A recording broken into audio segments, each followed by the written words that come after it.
U.S. Justice Neil Gorsuch. CNN YouTube screenshot. The newest Supreme Court Justice, Neil Gorsuch, has made headlines since joining the court last spring, and not just for his written opinions. Pedantic, boorish and juvenile, annoying, in his colleagues' faces. These are some of the harsh things liberal court watchers have had to say about Gorsuch. It's hard to square these comments with the outpouring of support Gorsuch received from former clerks, classmates, and others after he was nominated to the Supreme Court earlier this year. Just watch a few minutes of this speech by Mark Hansen, Gorsuch's former law partner, who was close to tears at the end, talking about what an honorable, decent and smart friend and colleague he has been, but the left would have you believe otherwise. In a recent episode of the Supreme Court podcast First Mondays, NPR's legal affairs correspondent Nina Totenberg took aim at Gorsuch. First in her crosshairs was his habit of frequently citing the Constitution. She objected to Gorsuch bringing things back to first principles at oral argument. He often prefaces his questions by saying, "Let's look at what the Constitution says about this." It's always a good place to start.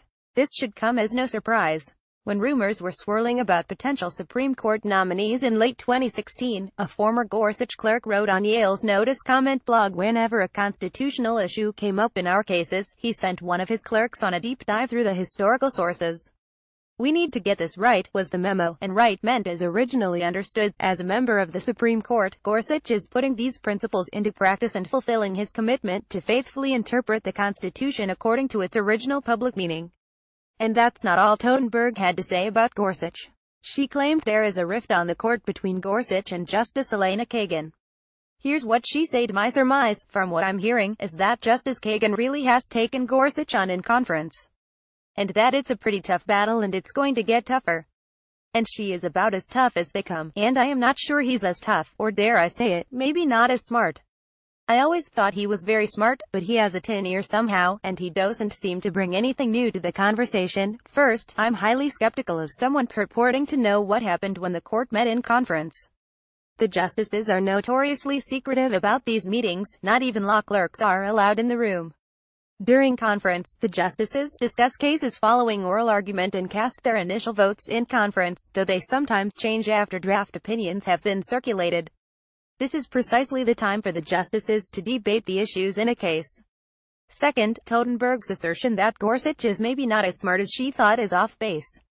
Anyone who has read his speeches or his written opinions, either from his time on the appeals court or his first 2 months on the Supreme Court, can see why that is patently false.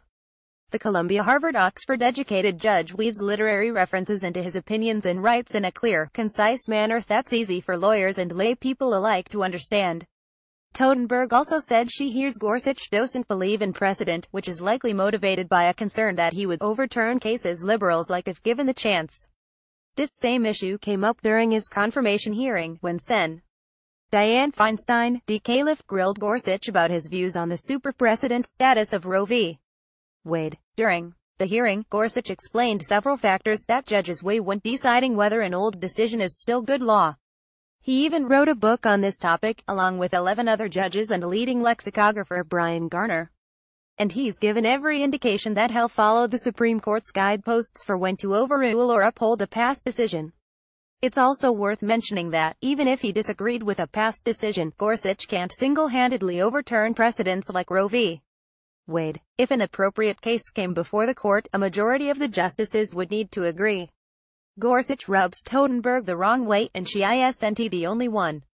At the start of the court's current term, Jeffrey Toobin wrote an article for The New Yorker taking issue with Gorsuch dominating oral arguments, when new justices are expected to hang back and writing dissents in his first couple months on the job. Toobin highlighted a case involving statutory interpretation where Gorsuch dissented from the majority's reading of the statute. Gorsuch wrote, "If a statute needs repair, there's a constitutionally prescribed way to do it. It's called legislation. What Toobin objected to are basic functions of the job. If justices aren't to ask questions at argument or write separately when they disagree with the majority, what are they supposed to do?" In an article in the New York Times over the summer, Linda Greenhouse, who referred to Gorsuch as the justice who holds the seat that should have been Merrick Garland's, said the new justice violated the court's unwritten rules and norms, and morphed quickly into Donald Trump's life-tenured judicial avatar. This gets to the heart of the problem. According to the left, Gorsuch shouldn't be on the Supreme Court, and Trump shouldn't be in the White House. In other words, these criticisms of Gorsuch can be explained as simply another iteration of the resistance movement. But Gorsuch isn't going anywhere. The apoplectic left better get used to him sparring with the other justices, asking questions, writing fiery dissents, and generally returning to first principles. Elizabeth Slattery writes about the rule of law, the proper role of the courts, civil rights and equal protection, and the scope of constitutional provisions such as the Commerce Clause and the Recess Appointments Clause as a legal fellow in the Heritage Foundation's Edwin Meestry Center for Legal and Judicial Studies. Editors note this piece was originally published by the Daily Signal.